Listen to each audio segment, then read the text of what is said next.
Newsday here on Arise News. Ghana and Nigeria have agreed now to establish a reciprocal legislation known as the Friendship Act, and this is in order to find a lasting solution to trade hostilities between the two nations, or the two countries, that's been spanning for more than a decade now. Well, the deal was reached between the speakers of Ghana's parliament and the House of Representatives of Nigeria following a two-day bilateral discussion between the most powerful nations, we can say, within the West African sub-region. Well, Yao Afriye, the managing director of Elmina Advisory, joins us now from Accra to speak about this in more detail, the Ghana-Nigeria Friendship Act. Yeah, it's great to have you joining us on Newsday again to look at this in more depth. And this joint committee came together to put this Friendship Act together in order to eradicate all of the tension that we've been seeing. And the act is said to both expose and explore reciprocal legislations that can help our bilateral relationship. What's your take on this? Well, thank you very much for having me on the program. I believe that in the spirit of trade and reciprocal arrangements, Ghana and Nigeria should establish channels with which both countries can discuss thorny issues, issues which perhaps will advance the trade in commercial and political relationships established prior and shall continue into the future. And so in that vein, I believe that any such legislation in the future would be a step in the right direction. But I think that both countries must hasten cautiously in establishing legislation which perhaps may be too cumbersome or would perhaps would be contradictory to ECOWAS protocols and the Continental Free Trade Agreement, which has recently been established. All right. Yao, the question that must be asked is, why is Ghana indeed treating Nigeria and Nigerians this way? Are they trying to ruffle feathers for a bargaining tool? And what would that tool be, really? Well, I don't believe that this is a deliberate attempt by the Ghanaian authorities or indeed by the Ghanaian trading unions to single out Nigerians and treat them badly. What I believe has happened is a perennial issue, is a historic issue which has not been singled out for resolution. I believe that the Ghana-Nigeria Business Council, whatever the modus operandi may be, whatever the parameters may be which would govern such a council, should single out the issue of trade and commerce in Ghana. The issue has been the sheer numbers of Nigerian traders trading within the petty trading space, the retail space, that the GIPC Act 865 has accorded only to Ghanaians. So this space is the preserve for Ghanaians to trade in. And the law doesn't single out Nigerians, it cuts across all foreign nationals, so Indians, Lebanese, Americans, etc., fall under the remit of this law. And whereas the law may seem quite prohibitive, my lawyer friends tell me that it is actually quite procedural. And indeed, Nigeria have similar legislation on their books which protects their local industry. But I think the wider question has been to do with the issue of a contradiction between the nation's laws in Ghana in respect of GIPC Act 865 against the ECOWAS protocols. My understanding of the issue is that there is no contradiction here. To the extent that the ECOWAS protocols allows for free movement of people, goods and services within the sub-region. But that stipulates clearly that Nigerians should be able to trade in goods and services which are produced from Nigeria in other member countries, in other member states, and vice versa. If you look at the Ghanaian pharmaceutical space, Ghanaian pharmaceutical companies produce in Ghana and trade and sell in the Nigerian market. That is established, and it is absolutely fine under ECOWAS protocols. You look at companies in Ghana such as Casapreco, who sell the famous Alomo bitters in Nigeria, and these are all well and good. But the issue here is the importation of Chinese products, the importation of Indian finished goods, and that being sold into the Ghanaian market. And I think the law, which is captured under the GIPC Act, is very robust in a sense that it wants to protect the Ghanaian space against any foreign influx which could perhaps bring about some political unrest and bring about an upheaval that the Ghanaian authorities would find it very difficult to stem.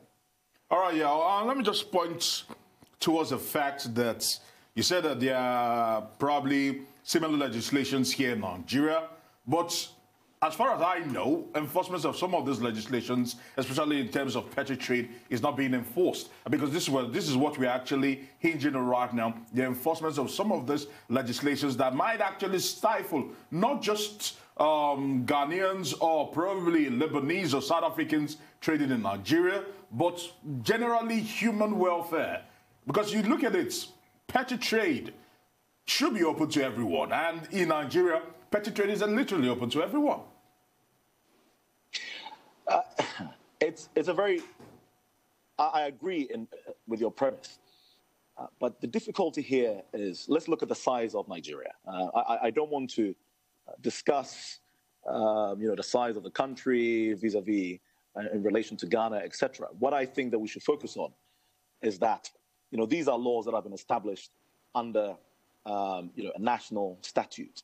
And I believe that most laws are made with the consideration of the citizens of that country. And if it was an issue of, just petty trading, I don't believe then that will be an issue. The issue for the Ghanaians and for Guta is relating to the sheer numbers. This is why I believe that any such Friendship Act or any resolution which will be brought to the matter should single out Nigerians in this space, because clearly that seems to be the thorny issue. Single out the Nigerian petty traders, give them a set of parameters with which they should operate in Ghana, perhaps give them some concessions in retail, perhaps give them some concessions in wholesale, because I don't see an end to this matter. And largely Ghana and Nigeria enjoy excellent relations at the political and international level. Should this issue persist, this could provide further impetus for both countries to enact even more draconian and more protectionist measures to retaliate against one another. I don't believe that is the spirit of what we are trying to achieve. And so, in essence, this Friendship Act, which is being discussed or which is being tabled for further consultation, should really single out the issue of trade. Because, as you say, petty trading should be, accessible to all and sundry. But in the case of Ghana, it is the sheer numbers of Nigerians that seem to be taking over this space that has given risen to some of the concerns that we face today. Thanks, Yao, and I'm glad that you brought that up. Let's come back to discuss the Friendship Act in more detail, because do you believe that this act can really provide a long-lasting solution, or do you believe that there are other things that maybe we haven't taken into cognizance or account? And to add to that, as a long-term measure, how important is it for governments to de-emphasize the influx of their citizens to other countries, regardless of any protocol like ECOWAS protocol that supports the free movement of people, so we can avoid situations like this? Well, I think that both governments must be very careful in legislating for such issues. I mean, clearly there is an issue, but I don't think that all issues have to be legislated for. This is against the backdrop of ECOWAS protocols. Ghana and Nigeria are signatories to the sub-regional protocols that have existed for many years. The Continental Free Trade Area has been established, and I believe that over the long term, that some of these thorny and niggling issues will be ironed out. And so I think both countries should be very careful in either legislating for or making upward or downward revisions to pre-existing legislation in both countries. I am more in favor of a Ghana-Nigeria Business Council because I think it is long overdue. This should have been something that both countries should have established a long time ago. I am also sympathetic to the view that the president of Ghana has put on the table in the establishment of an interministerial committee or some sort of task force which will deal with issues as they arise to report back to their respective presidents. I think that is the way forward. I don't see a binding legislation as the solution to perennial issues. And when I say perennial issues, is really in effect in dealing with this particular trading matter, which has bedeviled both countries for decades.